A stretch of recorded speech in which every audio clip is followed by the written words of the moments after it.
Friends, మనం గుప్తుల యుగానికి సంబంధించి రాజకీయ చరిత్రను ఈ సెషన్లో చర్చిస్తాము. పొలిటికల్ హిస్టరీ నేను చాలా సందర్భాల్లో చెబుతున్నాను, రాజులు కూడా చరిత్రలో ముఖ్య భాగము, కానీ రాజులే చరిత్ర కాదు. కాబట్టి అనేక అంశాలతో పాటుగా సాంస్కృతిక చరిత్ర, సామాజిక చరిత్ర, ఆర్థిక చరిత్ర, వీటితో పాటుగా రాజకీయ చరిత్రను కూడా మనం చర్చించాలి. సో బ్రీఫ్గా 250 ఏళ్ల పాటు, అప్రాక్సిమేట్లీ 3 శతాబ్దాల పాటు భారతదేశాన్ని ఏకఛత్రాధిపత్యంగా ఏలినటువంటి గుప్తుల రాజకీయ చరిత్ర గురించి కొంత సమాచారాన్ని ఇస్తానండి. గుప్తుల వంశపురుషుడు లేదా గుప్త రాజ్య స్థాపకుడు మొట్టమొదటి రాజు శ్రీగుప్తుడు.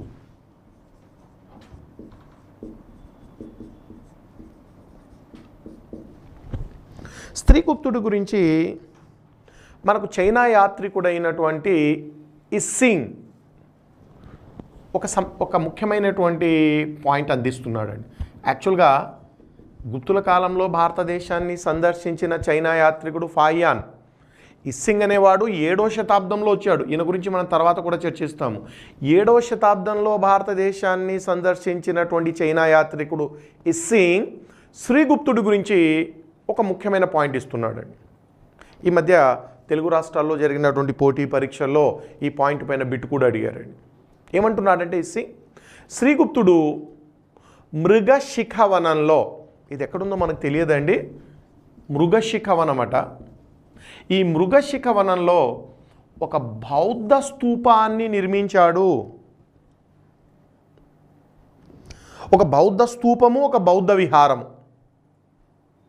నేను ఇంతకుముందు వీడియోస్లో కూడా చెప్పాను, గుప్తులు హిందూ మతానికి చెందినటువంటి వైష్ణవులు అయినప్పటికీ వాళ్ళు అన్ని మతాలను ఆదరించారు. శ్రీగుప్తుడు ఒక బౌద్ధ విహారము, ఒక బౌద్ధ స్తూపాన్ని మృగశిఖవనము అనే ప్రాంతంలో నిర్మించాడని ఇస్సింగ్ మనకు తెలియజేస్తున్నాడు. అయితే అన్ఫార్చునేట్లీ ఆ ప్రదేశం ఏంటో ఐడెంటిఫై కాలేదు. రెండవవాడు ఘటోత్కచగుప్తుడు.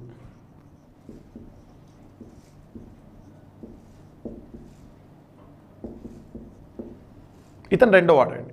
శ్రీగుప్తుడు మొదటివాడు, ఘటోత్కచగుప్తుడు రెండోవాడు. ఈ మొదటి ఇద్దరు రాజులు మహారాజా అనే బిరుదాన్ని ధరించారు. ఏమంతలో విశేషం ఏముంది? రాజులు చాలామంది మహారాజా అనే బిరుదాన్ని ధరించారు కదా, బట్ ఇక్కడ దీనికి చాలా రాజకీయ ప్రాముఖ్యత ఉంది, పొలిటికల్ సిగ్నిఫికెన్స్ చాలా ఉంది. ఏంటి మహారాజా అనే బిరుదానికి ఉన్నటువంటి రాజకీయ ప్రాధాన్యత? ఆ రోజుల్లో మనం చర్చిస్తున్న రోజుల్లో రాజా, మహారాజా అనే బిరుదాలు చిన్న చిన్న రాజులు, సామంత రాజులు తీసుకునేవారు. సామంత రాజులు సబార్డినేట్ కింగ్స్, రాజా, మహారాజా లాంటి చిన్న బిరుదాలు తీసుకునేవాళ్ళు. స్వతంత్ర రాజులు, బలమైనటువంటి రాజులు మహారాజాదిరాజా అనే బిరుదాన్ని తీసుకునేవారు. కాబట్టి ఇక్కడ అసలు చరిత్ర సరిగా వ్రాయబడని కాలంలో వాళ్ళ బిరుదాలు కూడా వాళ్ళ స్టేటస్, వాళ్ళ పొలిటికల్ స్టేటస్ను తెలియజేస్తాయి. వాళ్ళు స్వతంత్రుల, సామంతుల, గొప్పవాళ్ళ, చిన్నవాళ్ళ, వాళ్ళ బిరుదాలను బట్టి కూడా మనం అంచనా వేయచ్చు. ఒకటి చాలా క్లియర్ అండి, ఈ మొదటి ఇద్దరు రాజులు మహారాజా అనే బిరుదాన్ని తీసుకున్నారు కాబట్టి వీళ్ళు సామంతులు.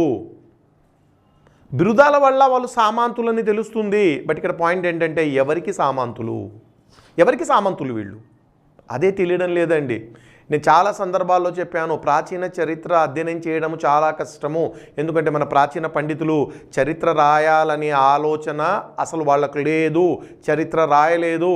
అందుకనే చాలా క్వశ్చన్ మార్క్స్ వస్తాయి, అనేక ప్రశ్నలు ఉన్నాయి, సమాధానాలు లేవు. ఒకటి, వీళ్ళు మొదటి రాజులు సామంతులైతే ఎవరికి సామంతులు తెలియడం లేదండి.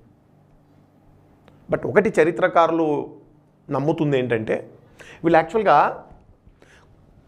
చరిత్రకారుల ఊహాగానం అండి, చరిత్రకారుల యొక్క అభిప్రాయము, వీళ్ళు కుషానులకు సామంతులుగా ఉండి ఉండొచ్చు. కుషానులు మన ప్రీవియస్ చాప్టర్లో చర్చించాము. ఈ మధ్యాసియా నుంచి వచ్చినటువంటి కుషానులు భారతదేశాన్ని పాలించి భారతీయులయ్యారు. వీళ్ళు ఇండియన్స్ అయిపోయారండి, కంప్లీట్గా హిందూ మతాన్ని స్వీకరించారు, భారత సమాజంలో మమేకమైపోయారు. వీరికి సామంతులుగా గుప్తులు ప్రారంభంలో ప్రయాగ నుంచి పరిపాలించేవారు. వీళ్ళ తొలి రాజధాని ప్రయాగ. అంటే కుషానులకు సామంతులుగా వీళ్ళు ప్రయాగ నుంచి పరిపాలించారు. ఈ ప్రయాగ నగరాన్ని మధ్యయుగంలో ముసల్మాన్లు అలహాబాద్ అని పేరు మార్చారు. మధ్యయుగంలో ముస్లిం రాజులు ఈ ప్రయాగను అలహాబాద్, ఇప్పుడు ప్రస్తుతము యూపీ ప్రభుత్వము మళ్ళీ ఆ అలహాబాద్కు ప్రయాగ్రాజ్ అనే పదాన్ని, ఆ ఊరు పేరును మార్చడం జరిగింది. ఇప్పుడు ప్రజెంట్ మనము అలహాబాద్ను ప్రయాగ్రాజ్ అంటున్నాము. అంటే ప్రయాగ రాజధానిగా వీళ్ళు కుషానులకు సామంతులుగా ఉన్నారు, ముఖ్యంగా మొదటి ఇద్దరు. ఇది చరిత్రకారుల అభిప్రాయం అండి. ఇక మూడవ రాజు, ఇందులో మూడవ పాలకుడు మొదటి చంద్రగుప్తుడండి. మొదటి చంద్రగుప్త అప్రాక్సిమేట్లీ 327లో ఇతను స్వతంత్రాన్ని ప్రకటించుకున్నాడు. 327లో ఇతను స్వతంత్రాన్ని ప్రకటించుకోవడం ఎలా చెప్పగలరు? ఎక్కడైనా పుస్తకంలో ఉందా ఇతను స్వతంత్రాన్ని ప్రకటించుకున్నాడని? లేదండి. అతని యొక్క బిరుదు వల్ల మహారాజాదిరాజా అనే బిరుదాన్ని తీసుకున్నాడు ఇతను, మహారాజాదిరాజా. కాబట్టి ఈ బిరుదాలు కొంతవరకు మనకు వాళ్ళ పొలిటికల్ స్టేటస్ తెలియజేస్తాయి. మహారాజా బిరుదు తీసుకున్న వాళ్ళు సామంతులని, మహారాజాదిరాజా, కింగ్ ఆఫ్ కింగ్స్, రాజులకు రాజును, అంటే ఇతను స్వతంత్ర రాజు. కాబట్టి దీన్ని బట్టి చాలా క్లియర్గా ఏంటంటే మొదటి చంద్రగుప్తుడు క్రీస్తు శకము 320 ప్రాంతంలో స్వతంత్రాన్ని ప్రకటించుకున్నాడు. అక్కడి నుంచి గుప్తులు స్వతంత్రులయ్యారు. స్వతంత్రాన్ని ప్రకటించుకొని ఇతను రాజధానిని ప్రయాగ నుండి పాటలీపుత్రానికి మార్చాడు అనేది అభిప్రాయం అండి. ఖచ్చితంగా తెలియదు, బట్ స్వతంత్ర రాజులు మాత్రము పాటలీపుత్రం నుంచి పరిపాలించారు. ప్రాచీన భారతదేశాన్ని పాలించిన అనేక వంశాలకు పాటలీపుత్రము రాజధాని. అంటే ప్రయాగ రాజధానిగా ఉండింది, ఆ తర్వాత పాటలీపుత్రం నుంచి వీళ్ళు పరిపాలించడం జరిగింది. ఈ మొదటి చంద్రగుప్తుడు 15 ఏళ్ళు పాలించాడండి. సంవత్సరాలు ఇంపార్టెంట్ కాదని చాలాసార్లు చెప్పాను. ఏ రాజు ఎప్పటి నుంచి ఎంతవరకు పాలించాడనే ప్రశ్న ఎప్పుడు రాలేదు, భవిష్యత్తులో రాదు కూడా. కాబట్టి ఇతను 320 నుండి 335, అంటే జస్ట్ ఐడియా కోసము ఆ డేట్ ఇచ్చాను. ఇక నాలుగోవాడు ఈ వంశంలో, నాలుగోవాడు ఈ వంశంలోనే అందరికంటే గొప్పవాడండి, అత్యంత బలశాలి సముద్రగుప్తుడు, 4th కింగ్.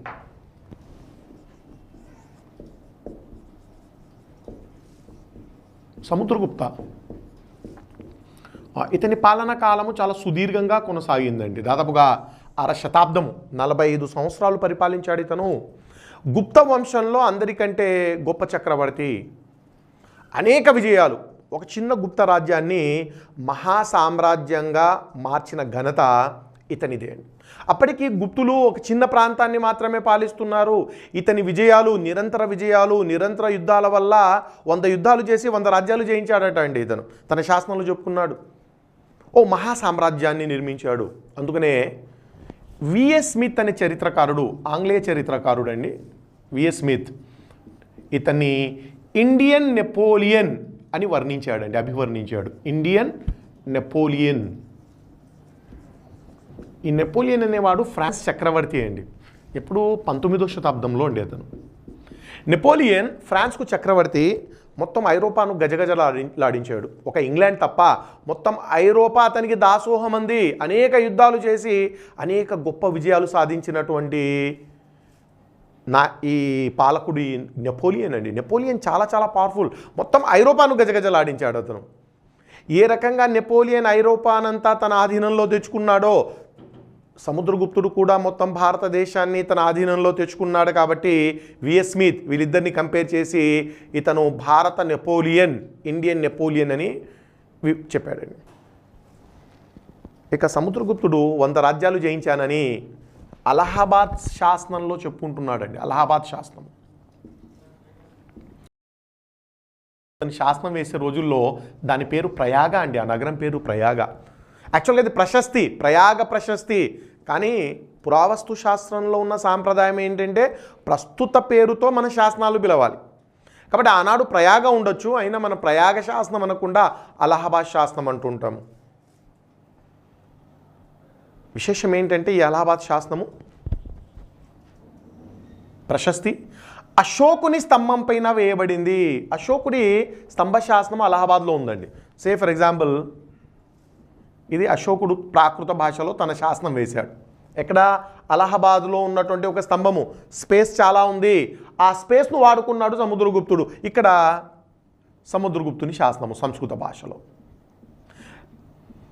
అంటే ఒకే స్తంభం పైన ప్రాచీన భారతదేశానికి చెందిన ఇద్దరు గొప్ప చక్రవర్తుల శాసనాలు ఉన్నాయి. అశోకుని శాసనం ఉంది ఆ స్తంభం పైన, సముద్రగుప్తుని శాసనం కూడా ఉంది. కాబట్టి ఇంట్రెస్టింగ్ పాయింట్ ఏంటంటే అలహాబాద్ శాసనము అశోకుని స్తంభం పైన వేయబడింది. ఈ శాసనాన్ని హరిసేనుడు అనేటువంటి అధికారి, ఈ హరిసేనుడు సముద్రగుప్తుని దగ్గర ఒక ఉన్నతాధికారిగా పనిచేస్తున్నాడండి. ఇతను ఈ శాసనాన్ని రచించి ఆ స్తంభం పైన చెక్కించాడు. ఈ హరిసేనుడు సంధి విగ్రాహకుడుగా పనిచేస్తున్నాడట. సంధి విగ్రాహక అంటే విదేశాంగ శాఖ మంత్రి అండి, సంధులు చేసుకునేవాడు విదేశాలతో. విదేశాంగ మంత్రిని ఆనాడు సంధి విగ్రాహక అని చెప్పేవారు. కాబట్టి హరిసేనుడు సంధి విగ్రాహకుడుగా పనిచేస్తూ తన చక్రవర్తి సముద్రగుప్తుడు జయించిన విజయాలను, సాధించిన విజయాలన్నీ చాలా డీటెయిల్గా ఈ అలహాబాద్లోని అశోకుని స్తంభం పైన చెక్కించాడు.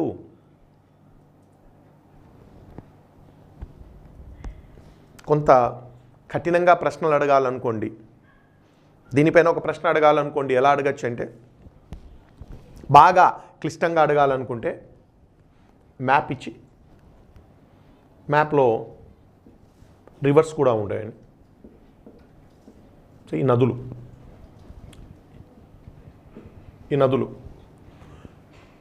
ఇందులో ఒక 4 ప్రదేశాలు, 1 2 3 4 ప్రదేశాలు సూచించడం జరిగింది. ప్రశ్న ఏంటంటే, అంటే బాగా క్లిష్టంగా ప్రశ్న అడగాలంటే, ఈ భారతదేశ క్రింద ఇవ్వబడిన భారతదేశ పటంలో ఓ ప్రదేశంలో ఒకే స్తంభం పైన సముద్రగుప్తుని మరి అశోకుని శాసనాలు ఉన్నాయి. ఆ ప్రదేశాన్ని గుర్తించండి. ఆ ప్రదేశాన్ని గుర్తించండి. 1 A 1, B 2, C 3, D 4. ఇప్పుడు గుర్తించాలండి. ఏంటి ఆ ప్రదేశం అంటే, ఇక్కడ మీకు 2 పాయింట్స్ తెలిసి ఉండాలండి. ఆ ప్రదేశం అలహాబాద్ అని తెలిసి ఉండాలి. ఈ మ్యాప్లో అలహాబాద్ ఆన్సర్ సి అండి, 3. ఎందుకంటే గంగా యమున సంగమం, ఈ 2 నదుల సంగమ ప్రాంతము ఈ అలహాబాద్ లేదా ప్రయాగ. కాబట్టి మీరు ఐడెంటిఫై చేసి ఆన్సర్ 3కి వెళ్ళాలి. అత్యంత క్లిష్టంగా మనకు అడగడానికి కూడా అవకాశం ఉంటుంది, బట్ ఆ స్థాయిలో చాలా తక్కువ ప్రశ్నలు ఉంటాయి. ఏంటి ఈ హరిసేనుడు సముద్రగుప్తుని విజయాల గురించి ఏ రాజ్యాలు జయించాడని సమాచారం ఇస్తున్నాడని చెప్పాను. 100 రాజ్యాల ప్రస్తావన ఉందండి. మనం డీటెయిల్గా వెళ్ళము, అంత ఎక్కువగా డీటెయిల్గా వెళ్ళము. బ్రీఫ్గా కొంత పైన అలహాబాద్ శాసనంలో సముద్రగుప్తుడు రచించినటువంటి రాజ్యాలను చెప్తాను. ముందుగా 8 ఆర్యవర్త రాజ్యాలను జయించాడట. ఆర్యవర్త రాజ్యాలు, ఉత్తర భారతదేశాన్ని ఆర్యవర్తము, ఆర్యులు నివసించే ప్రాంతం. హిమాలయాల నుండి వింధ్యా పర్వతాల మధ్య ఉన్న ప్రాంతాన్ని ఆర్యవర్తము అంటాము. సో సముద్రగుప్తుడు ఉత్తర భారతదేశంలోని 8 రాజ్యాలను జయించాడట. ఆ రాజ్యాలు ఏంటి, రాజుల పేర్లేంటి క్లియర్గా ఇవ్వబడ్డాయి. 9 గణరాజ్యాలు. గణరాజ్యాలంటే ప్రజలే ఎన్నుకున్న పాలకులు ఉన్న రాజ్యాలండి. గణతంత్ర రాజ్యాలు, రిపబ్లికన్ స్టేట్స్. నేను వివరంగా వెళ్ళడం లేదండి. ఆ 9 రాజ్యాల పేర్లు ఉంటాయి. ఎలా ఉంటాయంటే యౌదేయ గణస్య, అర్జునాయన గణస్య, ఇలాగా 9 పేర్లు ఉంటాయి. మాలవీయ గణస్య అక్కర్లేదండి మనకు. మొత్తానికి 9 గణరాజ్యాలు జయించాడట. 5 ప్రత్యాంత రాజ్యాలు జయించాడు. ప్రత్యాంత తన ప్రాంతానికి అంతంలో ఉన్నటువంటివి, బార్డర్ స్టేట్ అంటే తన సరిహద్దులో ఉన్న 5 రాజ్యాలను, ఆ రాజ్యాల వివరాలు ఉంటాయి. 5 ప్రత్యాంత రాజ్యాలు. 18 ఆటవిక రాజ్యాలు.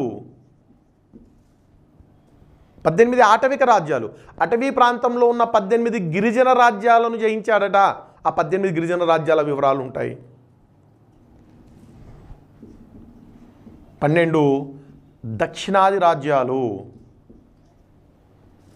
12 దక్షిణాది రాజ్యాలు. దక్షిణ భారతదేశంలోని 12 రాజ్యాలు జయించాడు. అందులో కంచిని పాలించేటువంటి విష్ణుగోపుడు ఆ 12 మందిలో అండి. కంచి పాలకుడైనటువంటి విష్ణుగోప, వేంగి పాలకుడు, కంచి అంటే తమిళనాడు అండి, ఆనాడు తమిళనాడును విష్ణుగోప అని రాజు పాలిస్తున్నాడు. సముద్రగుప్తుడు అతన్ని ఓడించాడు.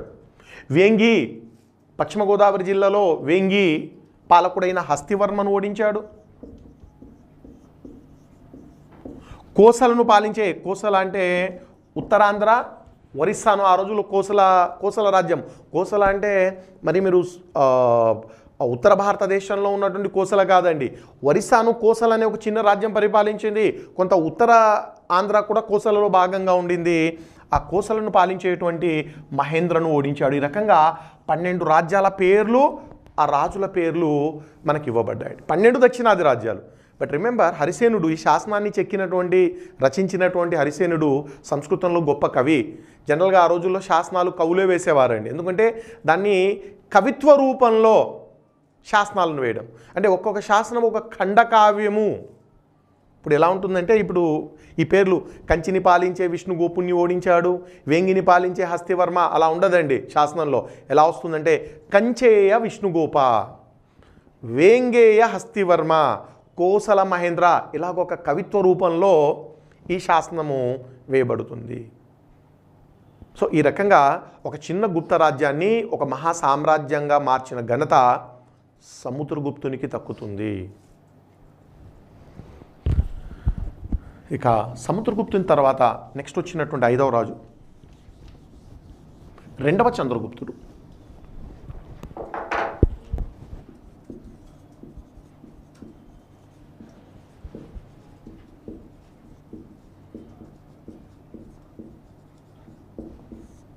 రెండవ చంద్రగుప్తుడు ఇంకొక అత్యంత ముఖ్యమైనటువంటి పాలకుడు. 380 నుండి 412 వరకు పాలించాడండి. ఇయర్స్ ఇంపార్టెంట్ ఏం కాదండి, ఒకసారి చూసి వదిలేయండి సంవత్సరాలు. నేను 2వ చంద్రగుప్తుడి గురించి 2 అత్యంత ముఖ్య అంశాలు చర్చిస్తాను. 2 అంశాలు, బట్ మోస్ట్ ఇంపార్టెంట్. ఒకటి, ఇతను ఉజ్జయినిని ఆక్రమించుకొని, ఇతను చాలా గొప్ప విజయం అండి, ఉజ్జయినిని ఆక్రమించుకొని శకులను అంతం చేశాడు. ఉజ్జయిని రాజధానిగా శకులు ఈ మధ్య భారతదేశాన్ని 500 ఏళ్లకి ఎక్కువగా పాలించారు. మన ప్రీవియస్ చాప్టర్లో కూడా చర్చించాము. ఉజ్జయిని రాజధానిగా కార్ధమాక శక వంశం పరిపాలించింది. రుద్రదమనుడు ఆ వంశం అండి. ఆ రుద్రదమనుని వంశం ఇంకా మధ్య భారతదేశాన్ని పాలిస్తూనే ఉంది. ఇప్పుడు 2వ చంద్రగుప్తుడు శకులపై దండెత్తి శకులను శాశ్వతంగా అంతం చేసి ఉజ్జయినిని ఆక్రమించుకున్నాడు. ఇక ఆ తర్వాత శకులు కనిపించారండి. ఉజ్జయినిని ఆక్రమించుకున్న తర్వాత ఇతను ఒక 2 బిరుదాలు తీసుకున్నాడండి. ఉజ్జయినిని ఆక్రమించుకొని ఒక 2 బిరుదాలు. ఒకటి శకారి, శకారి అంటే శకులను అంతం చేసిన వాడు. 2వ బిరుదు విక్రమాదిత్య, అందుకని దీన్ని మనము చంద్రగుప్త విక్రమాదిత్యుడు అంటుంటాము. భారతదేశ చరిత్రలో విక్రమాదిత్య అనేటువంటి బిరుదాన్ని తీసుకున్న రాజులు చాలామంది ఉన్నారు. అందులో ఈయన ఒకడండి. విక్రమాదిత్య అనే బిరుదాన్ని తీసుకున్నాడు. ఆ తర్వాత వీళ్ళకు ఉజ్జయిని సాంస్కృతిక రాజధానిగా మారింది. పాటలీపుత్రము రాజకీయ రాజధాని అయితే, పొలిటికల్ హెడ్ క్వార్టర్స్ అయితే, పొలిటికల్ క్యాపిటల్ అయితే, ఉజ్జయిని కల్చరల్ క్యాపిటల్ అయింది. అంటే అర్థం ఏంటంటే గుప్తులు సాంస్కృతిక రంగాలకు ఎనలేని సేవలు చేశారండి. వాళ్ళ కాలంలో సాహిత్యము, వాళ్ళ కాలంలో శిల్పము, వాళ్ళ కాలంలో కట్టడాలు, వాళ్ళ కాలంలో చిత్రలేఖనము అద్భుతం అండి. ఈ సాంస్కృతిక ఈ యాక్టివిటీస్ ఏవైతే ఉన్నాయో, ఈ కల్చరల్ యాక్టివిటీస్ ఏవైతే ఉన్నాయో, ఈ సాంస్కృతిక కార్యక్రమాలు ఏవైతే జరిగాయో అవన్నీ ఉజ్జయిని నుంచే జరిగాయి. అందుకని మీరు ఒకసారి గుప్తులు నిర్మించిన కట్టడాలు ఎలాగో నేను చర్చిస్తాను. గుప్తుల కాలంలో వాస్తు శిల్పకళలు ఒకసారి మీరు గమనిస్తే గుప్తులు నిర్మించిన దేవాలయాలన్నీ మధ్యప్రదేశ్లో ఉంటాయండి, బీహార్లో ఉండవు. గుప్తుల కట్టడాలు, గుప్తుల చిత్రలేఖనము, గుప్తుల శిల్పకళ మొత్తము ఆ ఉజ్జయిని చుట్టే ఉంటుంది. అంటే ఉజ్జయిని సాంస్కృతిక రాజధానిగా మారింది. ఇది చంద్రగుప్త విక్రమాదిత్యునికి సంబంధించిన తొలి అంశము. ఇక 2వ పాయింట్ ఇతని గురించి, ఒక సాంప్రదాయం ప్రకారము, సాంప్రదాయము అన్నానంటే చరిత్రలో దీనికి ఆధారాలు లేవు, చరిత్ర దీనిని సమర్థించదు. ఒక సాంప్రదాయం ప్రకారము ఇతని ఆస్థానంలో నవరత్నాలు అనబడే 9 మంది కవులు ఉన్నారు. 9 జ్యువెల్స్, నవరత్నాలు. సాంప్రదాయ ప్రకారము అన్నానంటే అర్థం ఏంటంటే చరిత్ర దీనిని సమర్థించదు, దీనికి సంబంధించిన ఖచ్చితమైనటువంటి ఆధారాలు లేవు, సాంప్రదాయము. బట్ ఈ సాంప్రదాయము చాలా పాపులర్ అండి. 9 మంది కవులు, వీళ్ళను నవరత్నాలు అంటారు. వీళ్ళు 2వ చంద్రగుప్తుని ఆస్థానంలో ఉన్నారట సాంప్రదాయం చెప్తుంది. మరి చరిత్ర ఏం చెప్తుంది 9 మంది గురించి? చరిత్రలో ఈ 9 మంది కవుల గురించి ఏంటి సమాచారము? చరిత్ర ఈ 9 మంది కవులను ఒప్పుకుంటుందండి, వీళ్ళు ఉన్నారు, ఎందుకంటే వాళ్ళు రాసిన గ్రంథాలు నేటికి లభిస్తున్నాయి. అయితే ఈ 9 మంది కవులు వేరువేరు ప్రాంతాలు, వేరువేరు కాలాలకు చెందినవారు. కొంతమంది 5వ శతాబ్దం వాళ్ళు ఉన్నారు, కొంతమంది 6వ శతాబ్దం వాళ్ళు ఉన్నారు, కొంతమంది 7వ శతాబ్దం వాళ్ళు ఉన్నారు. రకరకాల కాలాలు, రకరకాల ప్రాంతాలకు చెందిన 9 మంది గొప్ప వ్యక్తులను, గొప్ప కవులను ఒక చోట చేర్చి కట్టకట్టి వారికి నవరత్నాలని పేరు పెట్టి ఆ 9 మందిని తీసుకెళ్ళి చంద్రగుప్తుని ఆస్థానంలో కూర్చోబెట్టారు. ఎవరు? మన పండితులండి, తర్వాత కాలం నాటి పండితులు. మన వాళ్ళకు చరిత్ర రాయడం తెలియదు కానీ అదిగోండి ఇలాంటి కాన్సెప్ట్స్ డెవలప్ చేశారు. యాక్చువల్గా ఈ నవరత్నాలు అనే కాన్సెప్ట్ ఎవరు డెవలప్ చేశారో తెలియదు కానీ వేరే వేరే కాలాలకు, వేరే వేరే ప్రాంతాలకు చెందిన 9 మంది కవులను నవరత్నాలని పేరు పెట్టి చంద్రగుప్తుని ఆస్థానంలో కూర్చోబెట్టిన ఘనత మన వారిది. చరిత్ర రాయడం తెలియదు కానీ ఇలాంటి సాంప్రదాయాలు డెవలప్ చేశారు. వాస్తవం ఏమిటంటే ఈ నవరత్నాల్లో ఒకరిద్దరు ఆ రాజు చనిపోయిన 200 ఏళ్ల తర్వాత ఉన్నారండి. వాళ్ళని కూడా తీసుకుని వచ్చి పెట్టేశాం. ఈ రాజేమో 5వ శతాబ్దానికి చెందినవాడు, 5వ శతాబ్దపు ప్రారంభానికి చెందినవాడు. అందులోని కొంతమంది కవులు 6వ శతాబ్దం వాళ్ళు ఉన్నారు, 7వ శతాబ్దం కవులు కూడా ఉన్నారు. ఇలాంటిదే మధ్యయుగంలో కూడా సేమ్ కాన్సెప్ట్ మనకు కనిపిస్తుంది. అష్టదిగ్గజాలు, చాలామంది పేరు వినే ఉంటారు. శ్రీకృష్ణదేవరాయలు తెలుగుకు చాలా చాలా గొప్ప సేవలు చేసిన చక్రవర్తి. ఈయన అష్టదిగ్గజాలనబడేటువంటి 8 మంది కవులను పోషించాడట. ఆ 8 మంది పేర్లు పుస్తకాలు ఉన్నాయి. బట్ వాస్తవంగా అది కూడా సాంప్రదాయమే. చరిత్ర ప్రకారం చూస్తే ఈ అష్టదిగ్గజాలు ఒకే కాలానికి చెందినవారు కాదు, పైగా ఒకే ప్రాంతానికి చెందినవారు కూడా కాదు. వేరే వేరే కాలాలు, ప్రాంతాలకు చెందిన 8 మంది తెలుగు కవులను కట్టకట్టి అష్టదిగ్గజాలని పేరు పెట్టి మీరు తీసుకెళ్ళి శ్రీకృష్ణదేవరాయల ఆస్థానంలో కూర్చోబెట్టారు. సో ఇది అష్టదిగ్గజాలకు సాంప్రదాయం అండి. అది కూడా ఇప్పుడు ఉదాహరణకు తెనాలి రామకృష్ణుడు అష్టదిగ్గజాల్లో ఒక కవి తెనాలి రామకృష్ణుడు. యాక్చువల్గా తెనాలి రామకృష్ణుడు శ్రీకృష్ణదేవరాయల కాలం నాటి వాడే కాదు. శ్రీకృష్ణదేవరాయల తర్వాత 100 ఏళ్లకు వచ్చిన రాజుల ఆస్థానంలో ఉన్నాడు. శ్రీకృష్ణదేవరాయల తర్వాత విజయనగరాన్ని ఆరవీటి వంశం పరిపాలించింది. ఆ వంశంలో ఉన్నవాడు తెనాలి రామలింగడు. అంటే శ్రీకృష్ణదేవరాయల తర్వాత 100 ఏళ్లకు ఉన్న ఒక కవిని తీసుకొని వచ్చి మీరు శ్రీకృష్ణదేవరాయల ఆస్థానంలో కూర్చోబెట్టారు. అలాగే నవరత్నాలు కూడా అండి. ఇవన్నీ ట్రెడిషన్స్ అంతే, చరిత్ర దీనిని సమర్థించదు. సరే, ఈ సాంప్రదాయం ఏమంటుందంటే 9 మంది కవులు ఉన్నారు, వీళ్లకు నవరత్నాలు ఎవరెవరు, వాళ్ళ పేర్లేంటి, వాళ్ళు రాసిన గ్రంథాలేంటి. 9 మంది ఉన్నారండి, కానీ వేరే వేరే కాలాలకు చెందిన వాళ్ళు. అది పాయింట్.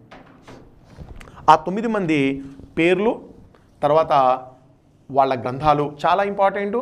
జనరల్గా ఒక క్వశ్చన్ తప్పనిసరిగా వీటిపైన ఉంటుంది. పోలీస్ రిక్రూట్మెంట్ కానివ్వండి, ఏపీపీఎస్సీ కానివ్వండి, తెలంగాణ పబ్లిక్ సర్వీస్ కమిషన్ కానివ్వండి, ఈ నవరత్నాలపైన కొంత కాన్సన్ట్రేషన్, ముఖ్యంగా ఆ కవులు వాళ్ళ పుస్తకాలు. సరే, వాళ్ళు చంద్రగుప్తుని ఆస్థానంలో ఉన్నారా లేదా అనేది పక్కన పెట్టండి, బట్ ఆ కవులు వాళ్ళు రాసిన గ్రంథాలను మనం ఇక్కడ పరిశీలించాలి. మొదటివాడు కాళిదాసుడు. కాళిదాస ఇండియన్ షేక్స్పియర్ అంటామండి ఇతన్ని, ఎందుకంటే ఇతను ఒక 3 అద్భుతమైనటువంటి నాటకాలు రాశాడు. ఇంగ్లీష్ నాటకాల్లో షేక్స్పియర్కు ఎంత గొప్ప పేరుందో సంస్కృత నాటకాల్లో కాళిదాసుడికి అంతే పేరుంది. ఆయన రాసిన 3 నాటకాలు నాటకత్రయ అంటారు వీటిని. నాటకత్రయ అత్యంత సుప్రసిద్ధమైనవి. అందుకని ఇతని ఇండియన్ షేక్స్పియర్తో పోల్చి ఇండియన్ షేక్స్పియర్ అంటారు. ఏంటి ఆయన రాసిన 3 నాటకాలు? ఒకటి అభిజ్ఞాన శాకుంతలము, నేను చాలా సందర్భాల్లో నేను చర్చించాను. అభిజ్ఞాన శాకుంతలము, దుష్యంతుడు శకుంతలను పెళ్లి చేసుకొని మర్చిపోతాడు ఆమెను. అభిజ్ఞాన శాకుంతలము, శకుంతలను మర్చిపోయేటువంటి కథ ఒకటి. రెండు, మాళవికాగ్న మిత్రము.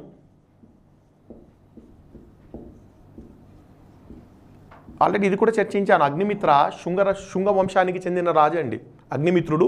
ఇతను మాళవిక అనేటువంటి ఒక అందమైన యువరాణిని పెళ్లి చేసుకుంటాడు. శుంగరాజు అయిన అగ్నిమిత్రుడు. ఆ కథ మాళవికాగ్నమిత్రము. మూడు, విక్రమోర్వశి.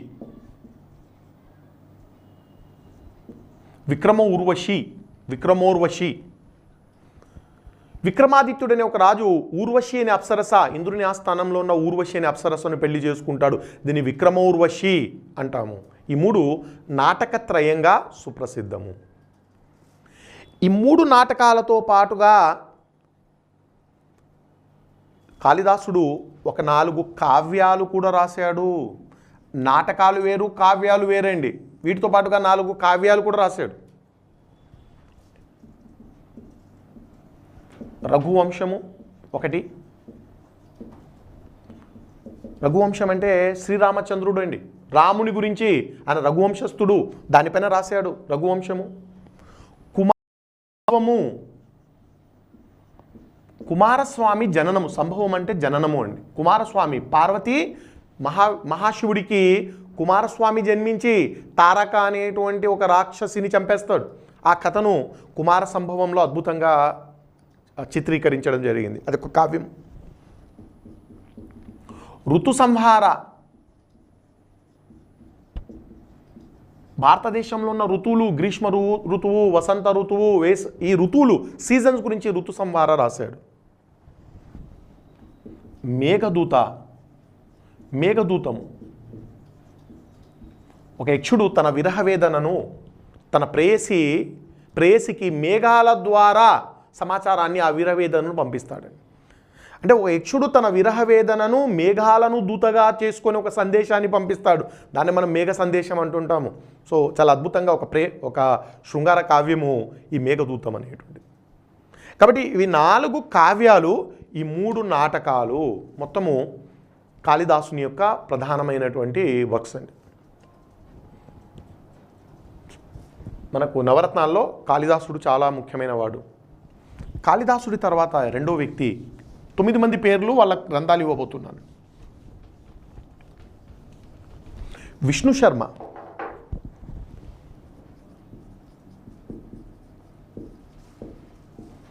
పంచతంత్రము, చిన్న చిన్న కథలండి. ఇప్పటికి కూడా చాలా చాలా సుప్రసిద్ధము ఈ పంచతంత్రం అనేటువంటి కథలు.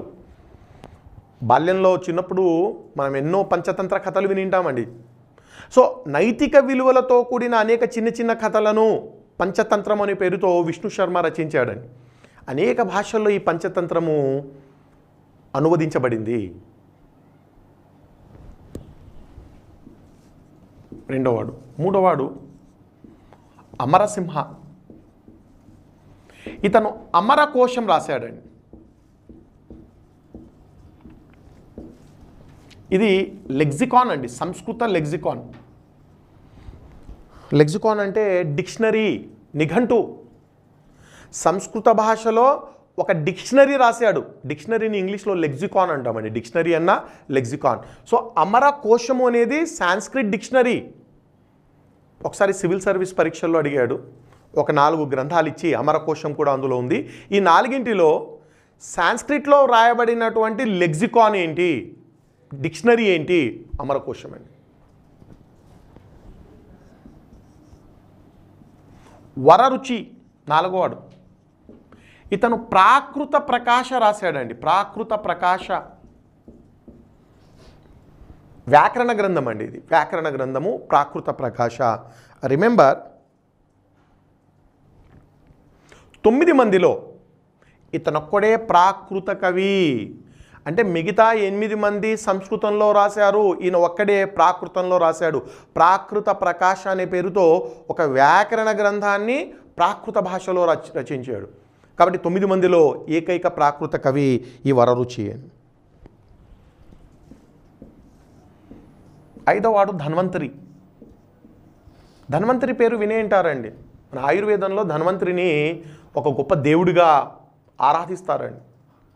ఇతను నిఘంటు అనే ఒక వైద్య డిక్షనరీని రాశాడండి. నిఘంటు అంటేనే డిక్షనరీ, మెడికల్ టెర్మినాలజీ పైన. ధన్వంతరి ఆయుర్వేద వైద్యుడు. మెడికల్ టెర్మినాలజీ పైన, ఆ పదాలపైన ఒక నిఘంటు రాశాడండి. సంస్కృతంలో మెడికల్ డిక్షనరీ రాశాడు.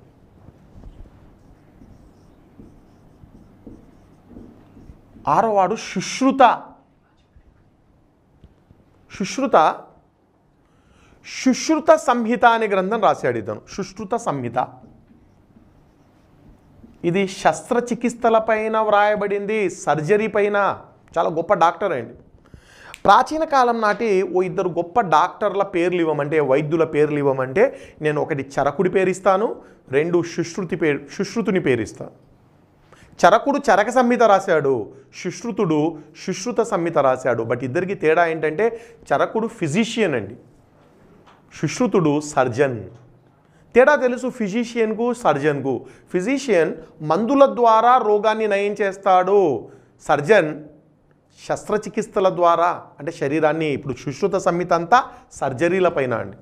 శరీరాన్ని ఎలా కొయ్యాలి, ఎలా కుట్టాలి, ఆ కోసేటువంటి ఆ కత్తులు కటార్లు ఎలా తయారు చేయాలి, మొత్తం గ్రంథమంతా శస్త్రచికిత్సల పైన అండి, సుశ్రుత సంహిత. ఏడోవాడు చాలా ముఖ్యమైన వాడు. ఏడోవాడు ఆర్యభట్ట. ఒకటి మీరు గమనించాల్సిన పాయింట్ ఏంటంటే, నవరత్నాల్లో మనకు చాలా శాస్త్రవేత్తలు ఉన్నారండి. శాస్త్రీయ సాహిత్యము ఆర్యభట్ట. ఈయన 2 గ్రంథాలు రాశాడండి. ఒకటి సూర్య సిద్ధాంత, ఖగోళ శాస్త్రం పైన రాశాడు ఇది. రెండోది ఆర్యభట్టీయము, ఇది గణిత శాస్త్రం పైన రాశాడు. ఒకటేమో ఖగోళ శాస్త్రము, అస్ట్రానమీ పైన రాశాడు సూర్య సిద్ధాంత. రెండోది ఆర్యభట్టీయము, గణిత శాస్త్రం పైన రచించాడు.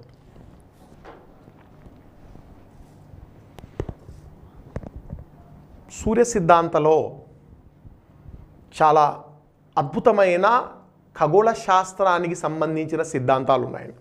ఎందులో సూర్య సిద్ధాంతాలు ఏమంటాడంటే, సూర్య సిద్ధాంతాలో ఏమేమి చర్చించాడంటే, ఇతను సూర్యకేంద్ర సిద్ధాంతాన్ని చర్చించాడు. సూర్యకేంద్ర సిద్ధాంతము, దీన్నే మనము హీలియోసెంట్రిక్ థియరీ అంటామండి. ఏంటండి సూర్యకేంద్ర సిద్ధాంతము? సూర్యకేంద్ర సిద్ధాంతం అంటే, సూర్యుడు మొత్తం విశ్వానికంతా కేంద్రము, మొత్తం విశ్వానికంతా సూర్యుడు కేంద్రము, భూమి కూడా సూర్యుని చుట్టే తిరుగుతూ ఉంటుంది. ఇది సూర్యకేంద్ర సిద్ధాంతము. భూభ్రమణము,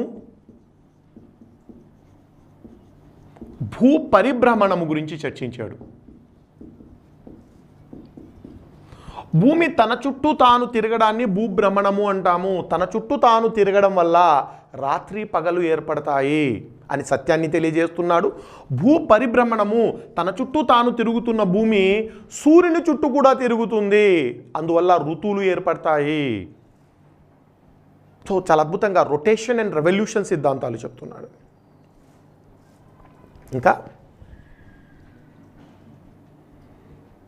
సూర్య మరియు గ్రహణాలు ఎలా ఏర్పడతాయి, సూర్యగ్రహణము చంద్రగ్రహణము ఈ గ్రహణాలు ఎలా ఏర్పడతాయి. ఇంతకుముందు మన పండితులు ఏం చెప్పేవారంటే, రాహు కేతు అనే 2 సర్పాలు సూర్యుడిని మింగితే సూర్యగ్రహణము, చంద్రుణ్ణి మింగితే చంద్రగ్రహణము. ఇది తప్పని శాస్త్రీయమైనటువంటి కారణాలను ఇచ్చాడు ఆర్యభట్ట. ఆర్యభట్ట ఏమంటాడంటే, సూర్యచంద్రగ్రహణాలు గ్రహాలు ఉపగ్రహాల కదలికల వల్ల ఏర్పడతాయి. ఐ రిపీట్, గ్రహాలు ఉపగ్రహాల కదలిక వల్ల. ఉదాహరణకు సూర్యుడు, ఇది భూమి,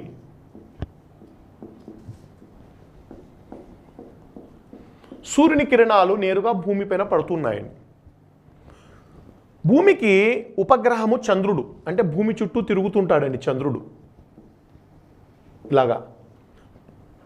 ఇలా తిరుగుతూ ఒకానొక సమయంలో ఇక్కడికి వస్తాడు చంద్రుడు. అంటే సూర్యుడికి భూమికి మధ్యన వచ్చేస్తాడు చంద్రుడు. ఎందుకంటే భూమి చుట్టూ తిరుగుతూ ఉంటాడు ఉపగ్రహము, శాటిలైట్. ఎప్పుడైతే చంద్రుడు సూర్యుడికి భూమికి మధ్యన వస్తాడో సూర్యకిరణాలను అడ్డుకుంటాడు. అంటే సూర్యకిరణాలు పడకుండా భూమిపైన చంద్రుడు అడ్డుగా వచ్చాడు. సూర్యకిరణాలకు బదులుగా చంద్రుని నీడ భూమిపైన పడుతుంది. దాన్నే సూర్యగ్రహణం అంటాము. చాలా అద్భుతం అండి. ఎంత ప్రాచీన కాలంలో సూర్యచంద్ర గ్రహణాలు ఎలా ఏర్పడతాయి, గ్రహాలు ఉపగ్రహాల కదలికల వల్ల ఇవి ఏర్పడుతున్నాయని తెలియజేస్తున్నాడు. ఈ రకంగా ఖగోళ శాస్త్రానికి సంబంధించిన అనేక అద్భుతమైన సిద్ధాంతాలను ఆర్యభట్ట తన సూర్య సిద్ధాంతంలో తెలియజేస్తాడు.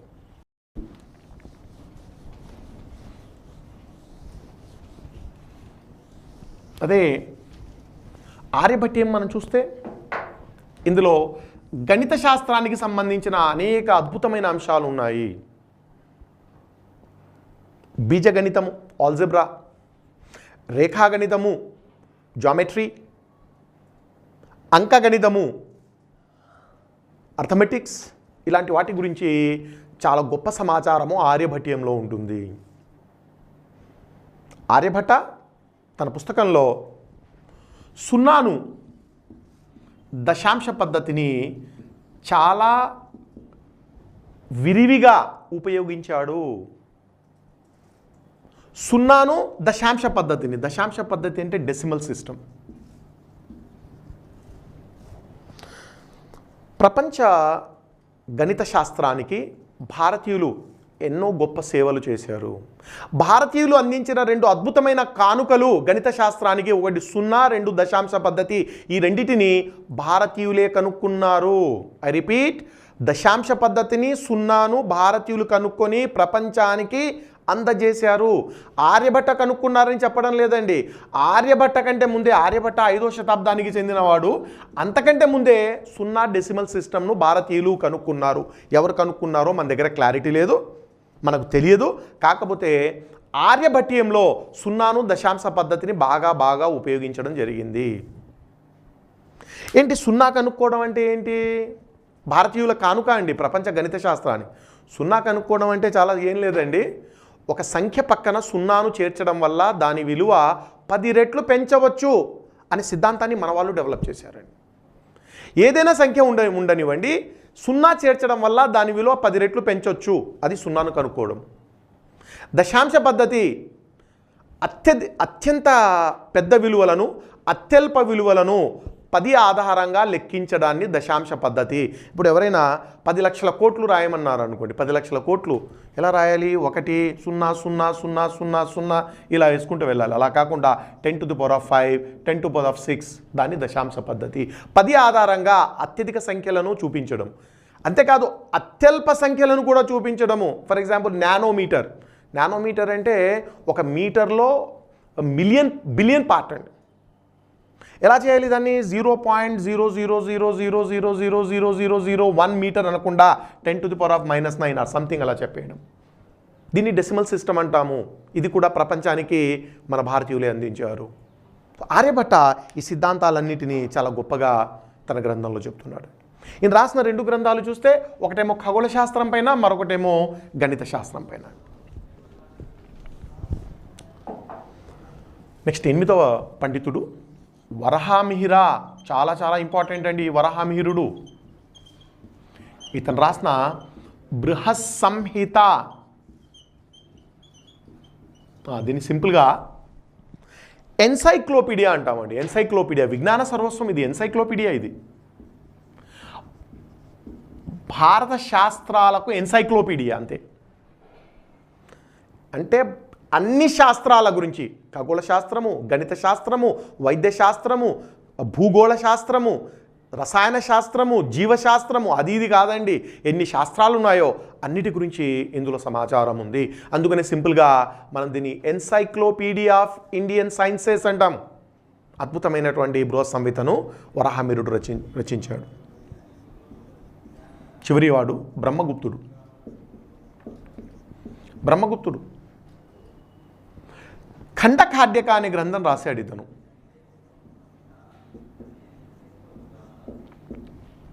ఇతన్ని ఇండియన్ న్యూటన్ అని పిలుస్తారండి. Indian Newton.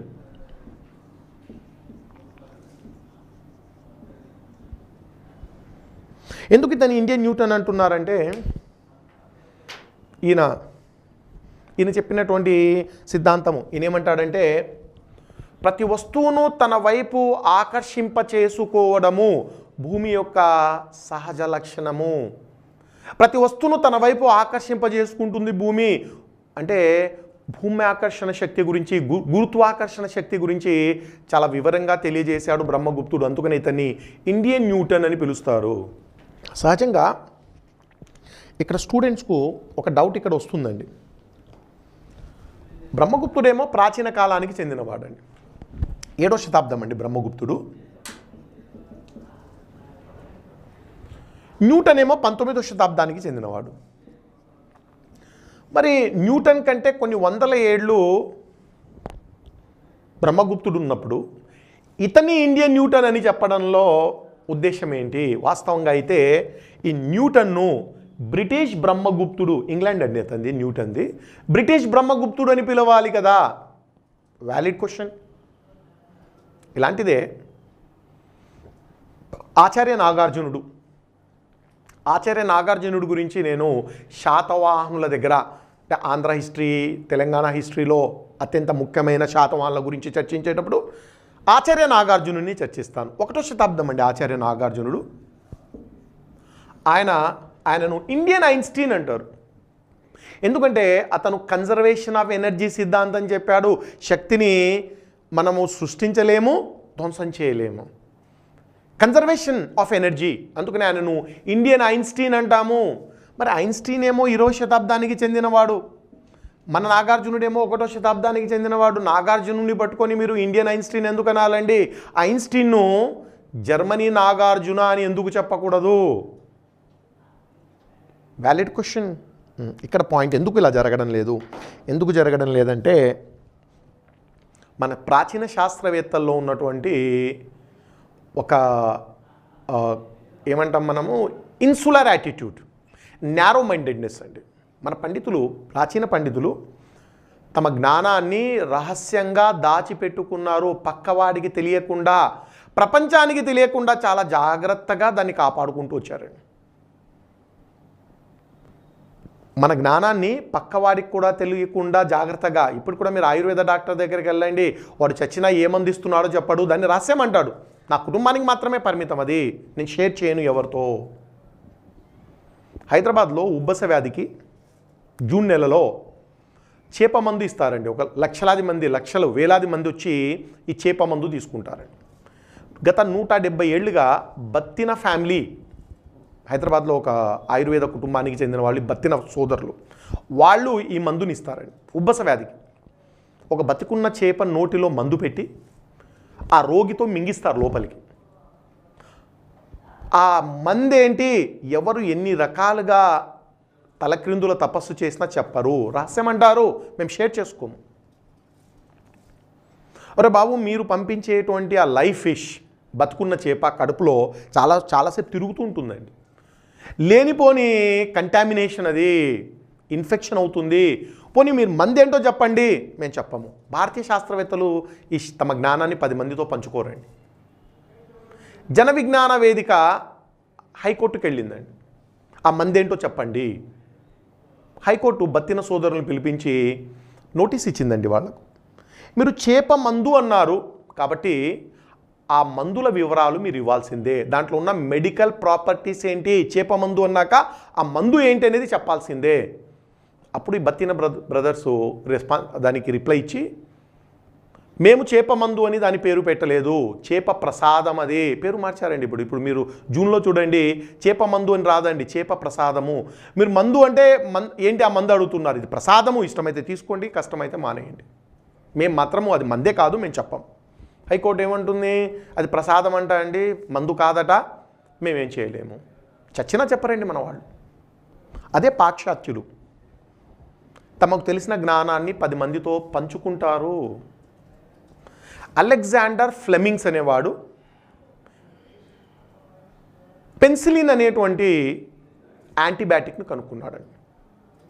యాంటీబయాటిక్ ఎంత పాపులర్ అంటే ఒకప్పుడు ఈ యాంటీబయాటిక్ పెన్సిలిన్, ఈ వ్యాధి ఏ వ్యాధి వచ్చినా పెన్సిలిన్ తప్పనిసరి యాంటీబయాటిక్.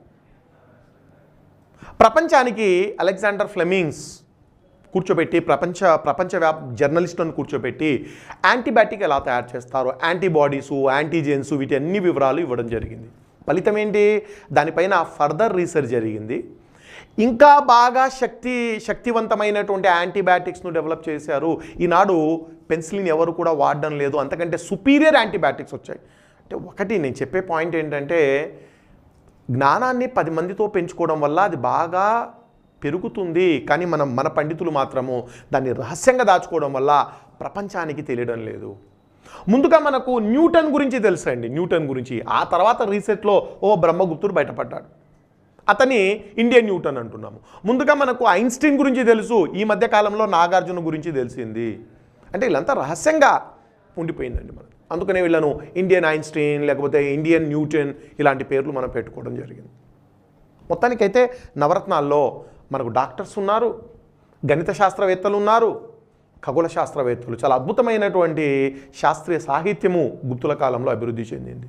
రైట్ అండి, ఇది నవరత్నాలకు సంబంధించిన కొంత సమాచారం. మనం 2వ చంద్రగుప్తుడి గురించి మాట్లాడుతూ 2వ చంద్రగుప్తుని కాలంలో ఈ నవరత్నాల గురించి చర్చించడం జరిగింది. నెక్స్ట్ చక్రవర్తి మనకు కుమారగుప్తుడు అండి.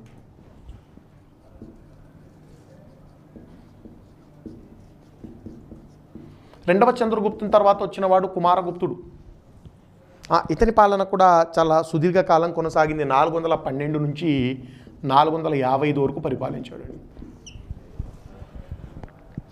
ఇతని గురించి నేను చెప్పబోయేటువంటి ఒకే ఒక అత్యంత ముఖ్యమైన పాయింట్, ఇతను నలంద విశ్వవిద్యాలయ స్థాపకుడు. ఐ రిపీట్, నలంద విశ్వవిద్యాలయము. మనం మాట్లాడుతుంది 5వ శతాబ్దంలోనే అండి. 5వ శతాబ్దంలో ఒక అద్భుతమైనటువంటి యూనివర్సిటీని అంతర్జాతీయ ప్రమాణాలతో అంతర్జాతీయ ఖ్యాతి గడించినటువంటి నలంద విశ్వవిద్యాలయాన్ని ఇతను స్థాపించడం జరిగిందండి. ఇది మహాయాన బౌద్ధ మతానికి చెందినటువంటి university. Nalanda university Mahayana university అండి. నలంద దగ్గర జరిగిన త్రవ్వకాల్లో ఈ యూనివర్సిటీ అవశేషాలు బయటపడ్డాయి. ఆ యూనివర్సిటీ అవశేషాలు బయటపడ్డాయండి. ఆ అవశేషాలను యునెస్కో ప్రపంచ వారసత్వ కేంద్రంగా గుర్తించింది. ఎందుకంటే ప్రపంచంలోనే తొలి అంతర్జాతీయ విశ్వవిద్యాలయ ఖ్యాతిని గడించింది. దేశ విదేశాల నుండి విద్యార్థులు వచ్చి చదువుకున్నారు. భారతదేశాన్ని సందర్శించినటువంటి చైనా యాత్రికులు హుయాన్సాంగ్, ఇస్సింగ్ కూడా ఈ విశ్వవిద్యాలయంలో చదువుకున్నారు. ఇస్సింగ్, హుయాన్సాంగ్లు చదువుకున్నారండి. హుయాన్సాంగ్ ఏమంటున్నాడంటే, హుయాన్సాంగ్ ఇక్కడ స్టూడెంట్ అండి. హుయాన్సాంగ్ ఈ విశ్వవిద్యాలయంలో 8500 మంది విద్యార్థులు, 1500 మంది టీచర్లు, మొత్తం 10,000 మంది ఉన్నారు. 10,000 మంది క్యాంపస్లో ఉన్నారు. విద్యార్థులందరికీ భోజన వసతులతో కూడిన ఉచిత విద్యనిస్తున్నారు. విద్య ఉచితంగా ఇస్తున్నారు, భోజన వసతులు కూడా ఫ్రీగా ఇస్తున్నారు. దేశ విదేశాల నుండి విద్యార్థులు నలంద విశ్వవిద్యాలయానికి వచ్చారని హుయాన్సాంగ్ రాస్తున్నాడండి. ఒక అద్భుతమైనటువంటి అంతర్జాతీయ యూనివర్సిటీ నిర్మించిన ఘనత కుమారగుప్తుడికి దక్కుతుంది. అందుకని చెప్పాను, వాళ్ళు హిందువులైనప్పటికీ ఈ బౌద్ధ సంస్థలను కూడా ఏర్పాటు చేశారు. అంటే నలంద విశ్వవిద్యాలయము మహాయాన బౌద్ధ మతానికి చెందిన విద్య మాత్రము శాస్త్రీయమైనటువంటి సెక్యులర్ విద్యను అందించడం జరిగింది. ఇంకా తర్వాత చాలామంది రాజులు వచ్చారండి, వాళ్ళంతా ఇంపార్టెంట్ కాదు. మనకు చివరివాడు కుమారగుప్తుడి తర్వాత చాలామంది వచ్చారు, మనకు అక్కర్లేదు. విష్ణుగుప్తుడు చివరివాడండి. అప్రాక్సిమేట్లీ 550 ప్రాంతంలో ఇతని మరణంతో ఈ వంశము అంతమైంది. అతను ఎలా మరణించాడో మనకు తెలియదు. మొత్తానికి 550 6వ శతాబ్దపు మధ్యలో మనకు గుప్త వంశము అంతమైపోయింది. సో ఇది గుప్తుల యొక్క క్లుప్తంగా రాజకీయ చరిత్ర. శ్రీగుప్తుడి దగ్గర నుండి విష్ణుగుప్తుడి వరకు ముఖ్యమైనటువంటి రాజుల గురించి. రైట్ అండి, ఈ సెషన్ను దీంతో మనం ముగిస్తాము.